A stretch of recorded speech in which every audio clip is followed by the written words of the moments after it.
Tres que son muy claves en lo que creemos, el cómo nació, el cómo va continuando creciendo la iglesia adventista del séptimo día, el pueblo de Dios, el remanente. ¿Alguien se acuerda algunos de esos tres textos fundamentales, el cual no debería pasar por alto ni dejar desaprender esos textos? ¿Alguien se acuerda? Uno muy importante es Mateo 28, 18 al 20, ¿verdad? Ir y hacer discípulos, ¿verdad? Predicar el Evangelio. Otro es, ¿alguien se acuerda? El segundo. Tiene que ver con Apocalipsis. Ya les di casi la mitad. Apocalipsis 14, ¿verdad? El mensaje de los tres ángeles. ¿Estamos de acuerdo? ¿Vamos bien? Y otro muy importante que se encuentra en Daniel. ¿Daniel qué? Daniel 8:14. ¿Sí se acuerda alguien que lo que dice Daniel 8:14? ¿Mm? Y dice así, Daniel 8:14.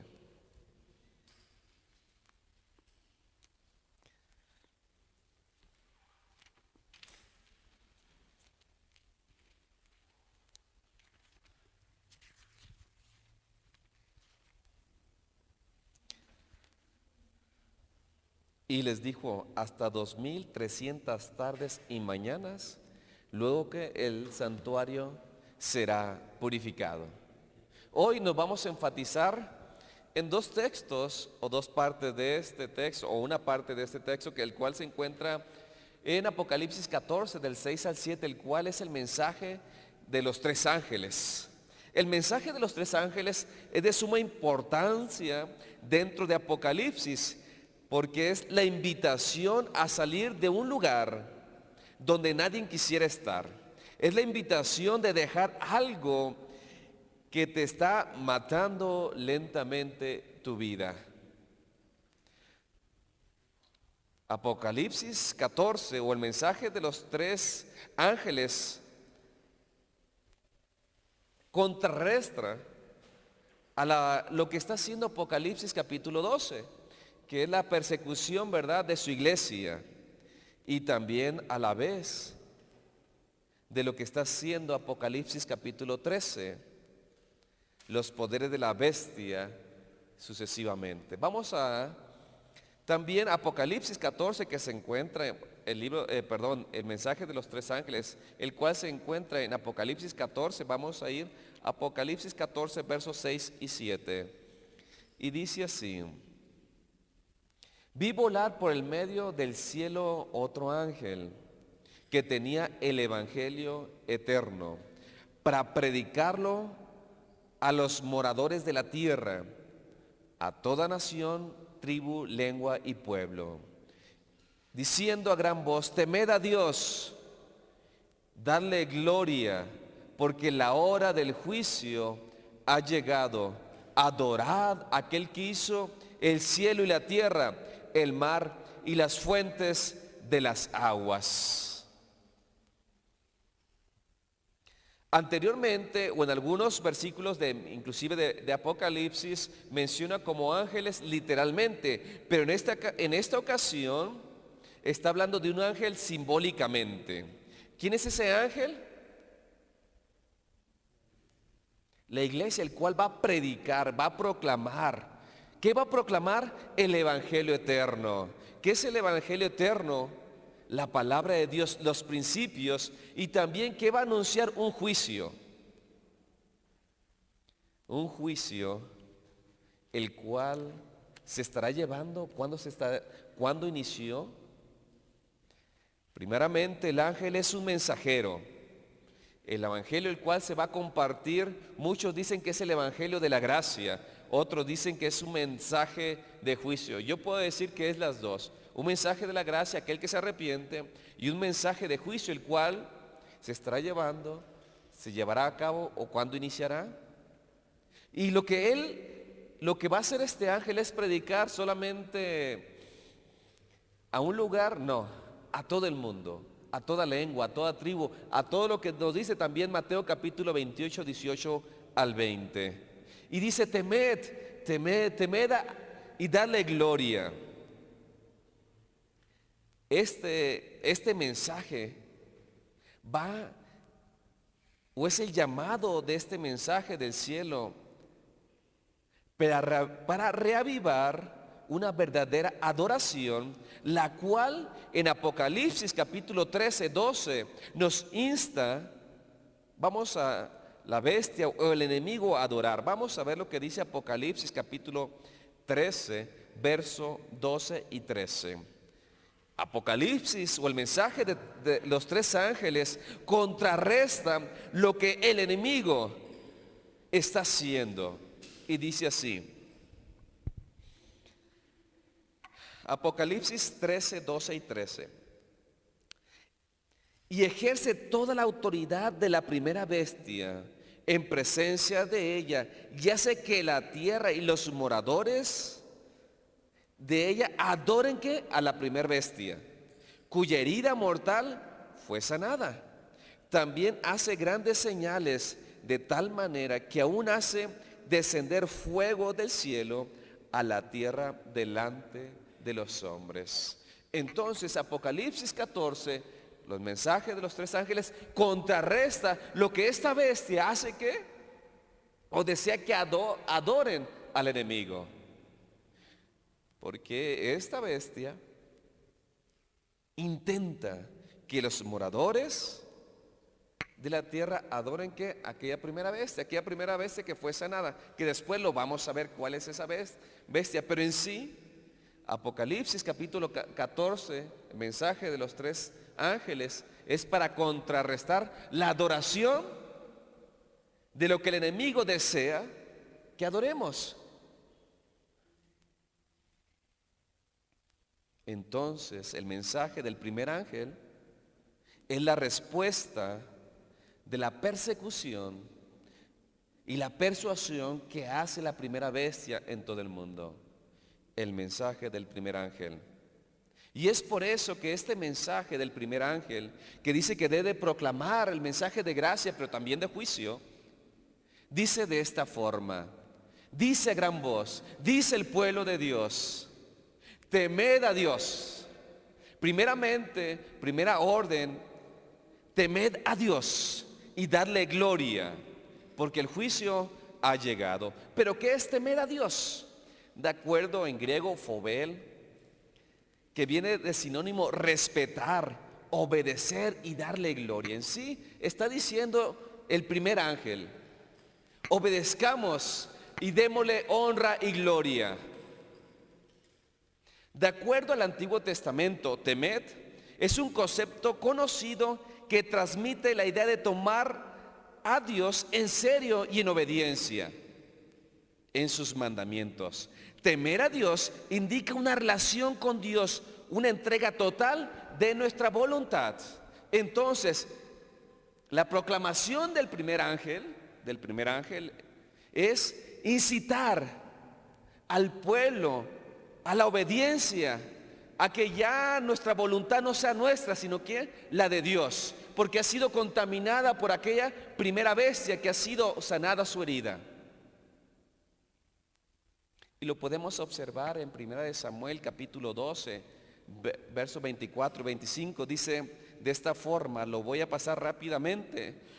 Solamente temed a Dios, nos dice 1 Samuel 12, versos 24 y 25. Solamente temed a Dios, o temed a Jehová, y servirle en verdad con todo vuestro corazón. Pues considerad cuán grandes cosas ha hecho por vosotros. Mas si perseveráis en hacer mal, vosotros y vuestro rey, que pereceréis.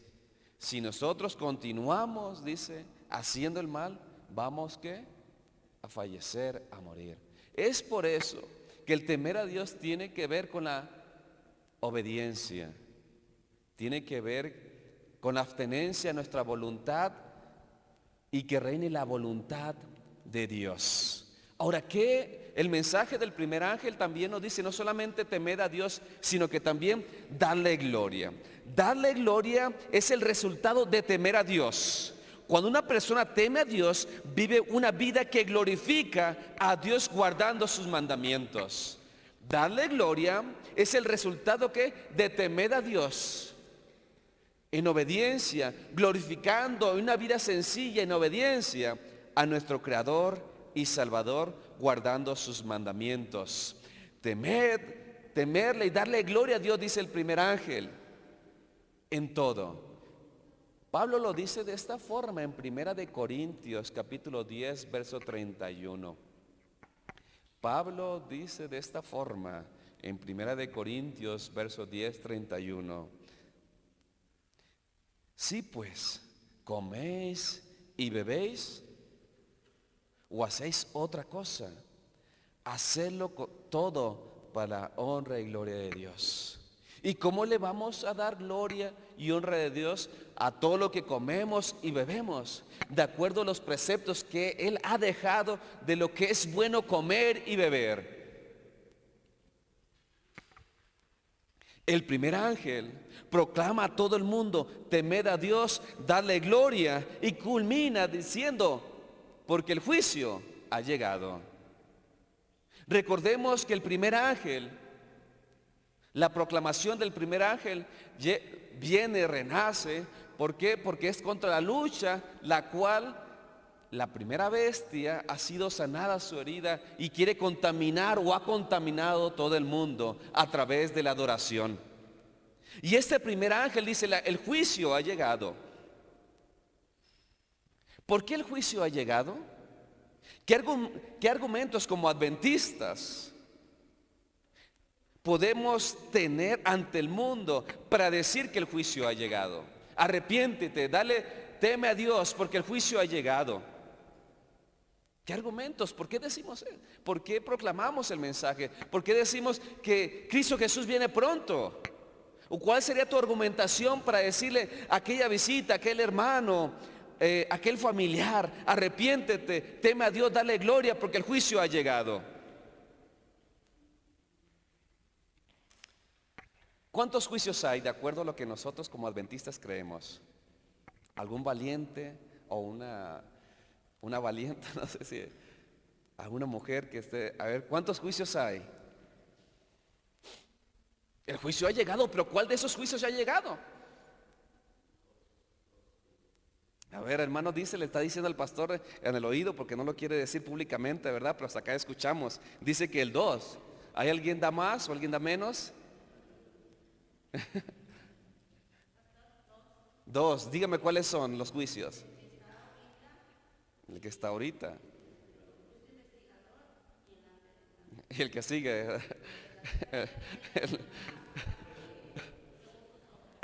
Según sus obras. ¿Alguien da más? Alguien argumenta que dice, no, hermano, usted está más, solamente hay uno. O hermano, no, hay 3. No, hermano, hay 4. ¿Y cuál es el que estamos viviendo? Ok. La palabra de Dios, de acuerdo a que nosotros creemos, y no se les olvide, por favor. Bueno, hay 3 juicios. El primero es el investigador. Y lo podemos corroborar en Daniel 8:14. Después vamos a continuar, ¿verdad? Vamos a estudiar un poquito ese texto. También el siguiente es el juicio comprobatorio. O tiene otro nombre, ¿verdad? Que se encuentra en Apocalipsis 24. Apocalipsis 24.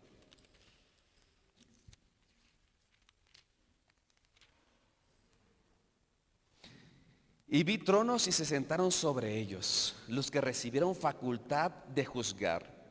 Y vi las almas de los decapitados por causa del testimonio de Jesús y por la palabra de Dios, los que no habían adorado a la bestia ni a su imagen, y que no recibieron la marca en sus frentes y en sus manos, y vivieron y reinaron con Cristo 1000 años. Podemos ver desde el versículo 1 hasta el 4, o enseguida dice que a nosotros nos va a dar la oportunidad comprobatorio de ver los archivos, ¿verdad? De quienes se salvaron y por qué se salvaron y por qué no. Comprobatorio, para comprobar el motivo por qué fue salvo aquella persona que vivía en desobediencia o aquel que según vivía en obediencia fue salvo.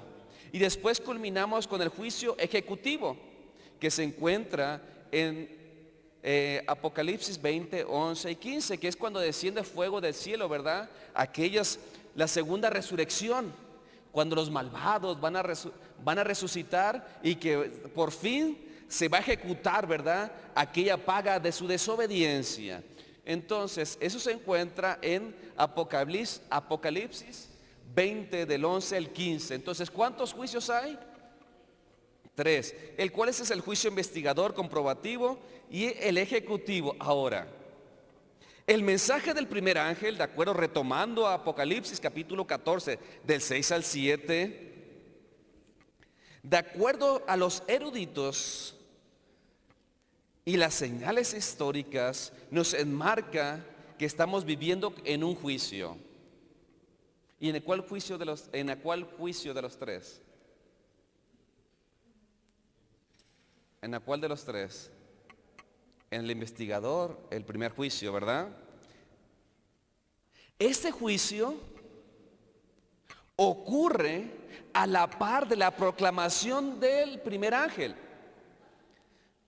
Toma la proclamación del evangelio y el juicio tiene el mismo fin. Enmarca lo que está al lado de Dios y lo que están en contra de Dios. A la vez, este juicio inicia, de acuerdo a Apocalipsis capítulo 6, verso 10, al deseo y el reclamo de los mártires y también de aquellos fieles deseando un hogar eterno. Este juicio inicia, de acuerdo a Apocalipsis capítulo 6, verso 10, nos dice: y clamaba a gran voz y diciendo: ¿hasta cuándo, Señor Santo, verdadero, no juzgas y vengas nuestra sangre en los que moran en la tierra? Este juicio es llevado a cabo por la voz de los mártires, aquellos que murieron, aquella sangre fiel al Creador, pero también de aquellos fieles a Dios que aún viven deseando un hogar eterno.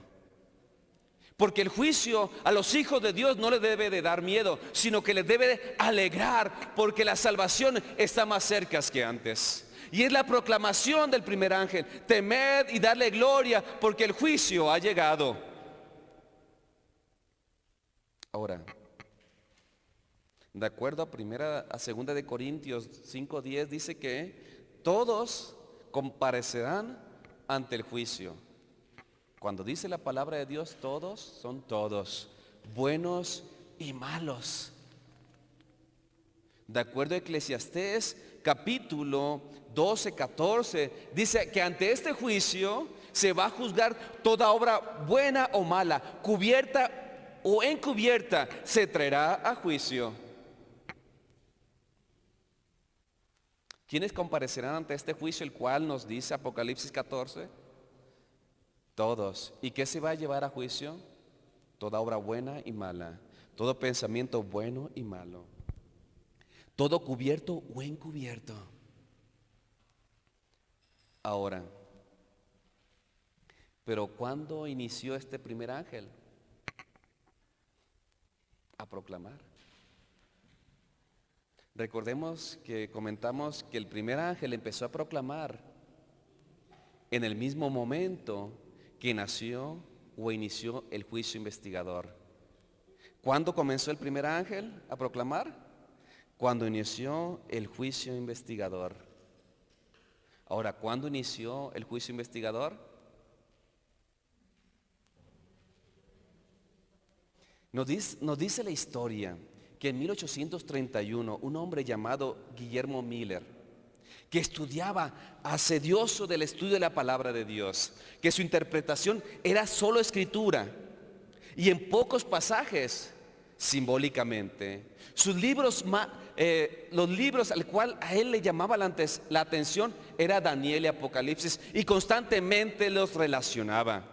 Y en ese buscar de la palabra de Dios, en ese asedio constantemente de la oración, un hombre que había sido ya, podríamos decirse, retirado, un hombre que fue soldado, un hombre que estuvo en la guerra, se encontró un pasaje muy llamativo, un pasaje que constriñó su corazón, le dio temor y empezó a predicar. ¿Qué pasaje encontró? Daniel 8:14. Daniel 8:14, el cual dice así: hasta 2300 tardes y mañanas, luego el santuario será purificado. Cuando dijo el santuario será purificado, vino a la mente que ya no había santuario. ¿Había santuario en la tierra? No. Nos dice, y vino, entonces empezó a sacar conclusiones en sí, y empezó a ver cómo los pasos de la salvación en el santuario terrenal, que de acuerdo a Hebreos capítulo 8:2 es un santuario semejante al del cielo. Empieza a sacar conclusiones. Nos dice que el santuario estaba dividido en 3 etapas o en 3 divisiones. ¿Alguien se acuerda en esas 3 divisiones? El atrio, el lugar santo y el lugar santísimo. Y solamente una vez al año el sumo sacerdote tenía que entrar a ese lugar santísimo para poder expiar todo el pecado del pueblo, el cual había ido a pedir perdón. Y empezó a sacar conclusiones en su mente. Cristo Jesús viene a purificar el mundo. Cristo Jesús viene pronto. 1831 empieza a predicar. Más de 100,000 personas se acercan a Dios. Recordemos que en ese tiempo solamente se hablaba del amor de Dios, solamente se hablaba del perdón, pero no se hablaba de la segunda venida de Cristo Jesús. No se hablaba que Cristo Jesús venía pronto. Este hombre empezó a predicar. Se empezaron a unir otros fieles a este pueblo. Y después nos dice la palabra de Dios en Apocalipsis capítulo 10, versos 10 y 11. Dice que ese librito fue abierto y que fue dulce, ¿verdad? Porque Cristo Jesús venía pronto en 1844. Pero ¿cómo sacamos esa fecha? En su momento lo vamos a estudiar. Y después dice que fue amargo, ¿verdad? Apocalipsis, que fue agrio. ¿Por qué creen que de primero fue dulce y después amargo? Se le conoce como el gran chasco. Porque fue delicioso sabiendo que Jesús venía pronto. Porque sintió que su salvación estaba más cerca que antes. Pero nos dice la historia que en 1844 todo un pueblo, desde la mañana orando constantemente, muchos ya habían vendido sus propiedades. Otros hubo un caos en ese entonces en Estados Unidos. Nos dice que llegó o no llegó. No llegó, ¿verdad? Si no, ya estuviéramos en el cielo. No llegó. Y fue amargo. Fue amargo para un pueblo fiel. Fue amargo para un pueblo que deseaba la venida del Señor. Fue amargo para un pueblo que deseaba ese hogar eterno. Y es por eso que Apocalipsis capítulo 10 dice que fue amargo cuando lo pasó. No vino Jesús. Sin embargo, Hiram Edson nos dice que al siguiente día, cuando iba caminando por el maizal, Dios le dio una visión. Nos dice que él vio, Dios le mostró cómo era Jesús como sacerdote en el lugar santo. Iba a fungir ahora como sumo sacerdote en el lugar santísimo, en la última etapa del santuario, para erradicar el perdón de todo el mundo, para unos para salvación y otros para perdición. Ahora, de acuerdo a Números capítulo 14, 34, para poder sacar conclusión de 1844. ¿Por qué en esa fecha? ¿Por qué este hombre, Guillermo Miller, decía que Jesús venía en 1844? Nos dice Números 14:34. Conforme al número de los días, los 40 días en que reconocisteis la tierra, llevaréis vuestra iniquidad 40 años, un año por cada día, y conoceréis mi castigo. Ezequiel también alude cuando es algo proféticamente. Ezequiel 4:6 también alude de esta forma. Y cumplidos estos, te acostarás otra vez sobre tu lado derecho y llevarás la iniquidad de la casa de Judá 40 días, día por año, te lo ha dado. Ahora, tomando la regla profética de día por año, descubrimos entonces que 2300 tardes y mañanas, ¿cuántos años son? 2300 años, ¿verdad? ¿Vamos bien allí? Tomando bíblicamente la regla proféticamente, día por año, una tarde y una mañana, ¿qué es? Es un día. Entonces viene a ser 2300 años. Ahora, también Daniel capítulo 9, verso 15,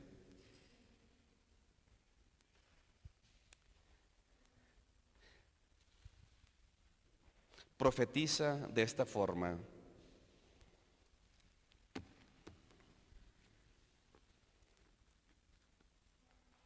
Daniel 9:15. No, es 9:25, perdón, es 9:25. Dice así: sabe pues y entiende que desde la salida de la orden para restaurar y edificar a Jerusalén hasta el Mesías príncipe habrá 7 semanas. Nos dice que desde que se iba a ordenar a restaurar Jerusalén con el rey Artajerjes hasta la venida del príncipe. ¿Quién es el príncipe? Jesús. ¿Cuántas semanas iban a ocurrir? ¿Cuántas? 7. Ahora, si le tomamos literalmente, no llegó Jesús después de 7 semanas. Pero cuando las tomamos estas 7 semanas proféticamente, de acuerdo a Ezequiel y a Números, día por año, 7 semanas, ¿cuántos días son? 49. Y ahora proféticamente, 490 años, día por año, ¿verdad? 7 por 7, 490, ¿no? 70 semanas, son 70 semanas, no son, sí, ¿verdad? Sí, 7, no, perdón, aquí tenemos, son 70 semanas, no son 7 semanas, son 70 semanas, de acuerdo al texto, ¿verdad? Ahora, 70 semanas son 490 días, 490 años. Y de acuerdo a la historia, en el año 457 fue cuando antes de Cristo se ordenó a que Jerusalén fuera restaurada. Y cuando contamos 457 años hasta el príncipe de paz, cuando llegó, cuando murió, cuando resucitó, y el apadrinamiento de Esteban, se concluyen que 790 años.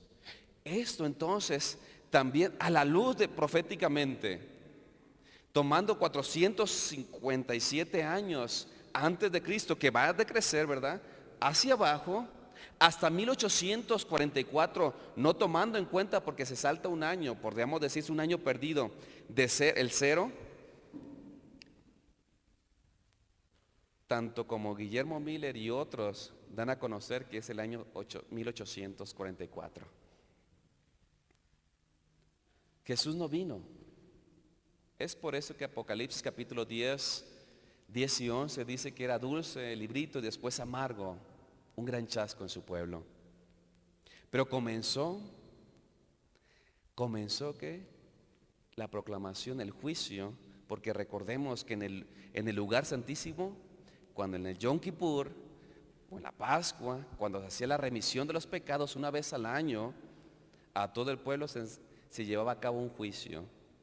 Y en ese día todo el pueblo oraba. Era un sábado. No era un sábado literal, sino que se tomaba como un sábado, como un reposo, el cual nadie trabajaba, sino que todos solemnemente estaban a la espera de la salida del sumo sacerdote, triunfando o también derrotado si había pecado en él. Sin embargo, sabemos que Cristo Jesús fue el Cordero de Dios. Cristo Jesús fue la ofrenda. Cristo Jesús es el sacerdote. Hebreos 8:2 nos dice que Jesús es nuestro sumo sacerdote, el cual está intercediendo ante el Padre. Vamos a leer Hebreos capítulo 8.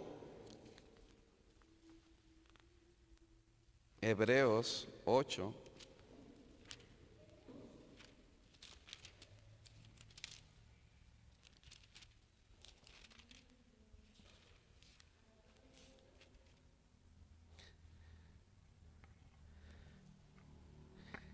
Vamos a leer del 1. Dice, ahora bien, al punto principal de lo que venimos diciendo, es que tenemos tal sumo sacerdote, el cual está sentado a la diestra del trono de la majestad de los cielos. Ministro, ¿qué? Del santuario. Vemos que hay un santuario en el cielo. Y de aquel verdadero tabernáculo que levantó el Señor y no el hombre. Entonces, vemos aquí que el mensaje del primer ángel es levantado juntamente con un juicio que se está llevando, un juicio investigador, que se está llevando, nos dice la palabra de Dios, primeramente el pueblo de Dios, que se están pasando nombres y que nuestro nombre en su momento va a pasar, porque todo hombre, dice, todo hombre va a ser enjuiciado. Hoy en este momento se está llevando un juicio. El tema central, nuevamente regresando a Apocalipsis capítulo 14, en el mensaje del primer ángel, sabiendo que se está llevando un juicio. El tema central es la adoración. La prueba no es si adoramos o no adoramos, es a quién estamos adorando. Porque todos adoramos. Y allí que hace, el cual enfatiza el primer ángel, adorar a aquel que hizo los cielos y la tierra. Y solamente hay un Dios que hizo los cielos y la tierra. El tiempo del fin solo habrá dos grupos: los que temen y adoran al verdadero Dios, y los que odian la verdad y adoran al dragón y a la bestia. ¿De acuerdo? O también a los que adoran la Trinidad, de acuerdo a Apocalipsis 13:8. Saben que también hay una Trinidad, ¿verdad? Del enemigo. Está el dragón, que es Satanás, la bestia, que es el anticristo, y el falso profeta, el cual desea que todos bebamos de la ira de Dios, el cual ha dado y ha contaminado a toda la tierra. Sin embargo, hay un pueblo, hay un predicador, hay un ángel, el cual tiene un compromiso ante Dios: adorar a aquel que hizo los cielos y la tierra. Temed, guardando sus mandamientos, incluyendo el cuarto mandamiento, el cual reconoce el cuarto mandamiento, ¿saben? Es por eso que la sierva del Señor, cuando ve el decálogo, dice que hay uno que brilla. No porque sea más importante, todos son importantes, sino hacen la diferencia a quién estamos adorando. Porque el cuarto mandamiento nos indica que estamos adorando a aquel que hizo los cielos y la tierra. Y también Ezequiel capítulo 12 y Ezequiel 20:12 dice que es una señal que estamos adorando al verdadero Dios. El primer ángel entonces exhorta la verdadera adoración en el tiempo del fin. ¿Por qué? porque el juicio ha llegado. Y hay dos razones muy importantes, aparte de las que ya comenté, que son relevantes sobre el pueblo de Dios. Primeramente, es relevante porque niega la validez de la teoría de la evolución cuando adoramos al verdadero Dios, que existe un verdadero Dios. Y que en los últimos días ha llegado a minar a muchos corazones la evolución. Donde quiera que vayamos, la evolución y la evolución. Pero cuando creemos en un solo Dios, creemos en el mensaje del primer ángel. Le estamos dando la espalda a lo que el enemigo desea que adoremos.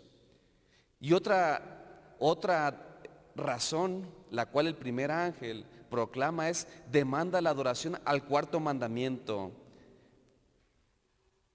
Porque en ella decimos que confiamos en nuestro Dios, en el Dios verdadero, en el Creador de los cielos y la tierra, y que somos criaturas de Él. Como pueblo de Dios tenemos una gran responsabilidad. Tú y yo somos ese ángel. Hay un juicio, hermanos, que se está llevando, y el cual ese ángel nos dice las características: debe de temer a Dios y darle gloria. Recordemos que temer es respetar, obedecer a su voluntad y no la nuestra.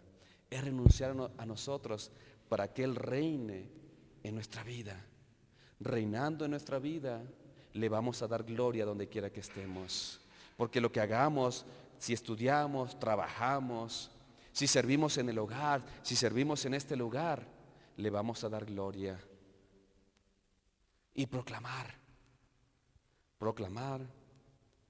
que el juicio ha llegado y está latente y empezará por nosotros. Y adorar a aquel que hizo los cielos y la tierra. Mi deseo es que tú estés adorando a aquel que hizo los cielos y la tierra. Mi deseo es que tú temas a Dios. Mi deseo es que tú glorifiques a Dios en cada actividad la cual haces diariamente. Mi deseo que así como los mártires, ¿verdad?, deseando ese juicio, pero así como los que estamos vivos, deseando ese hermoso y eterno hogar. ¿Quién le gustaría ser parte de este primer ángel? A mí me gustaría ser parte, proclamar, pero también de esos fieles que temen a Dios y le dan gloria.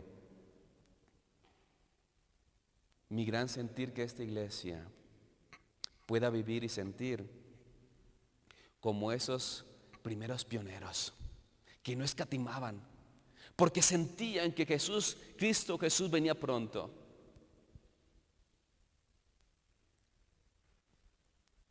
Cristo Jesús viene pronto, viene ya. Y si no logramos ver mientras estemos en esta tierra, pero que sí lo podamos ver cuando Cristo Jesús nos llame de la sepultura para vida eterna. Que la iglesia de San José pueda cumplir con la misión del primer ángel. Antes de concluir, vamos a entonar, puestos de pie, aquellos que desean ser parte del reino de los cielos y desear que Cristo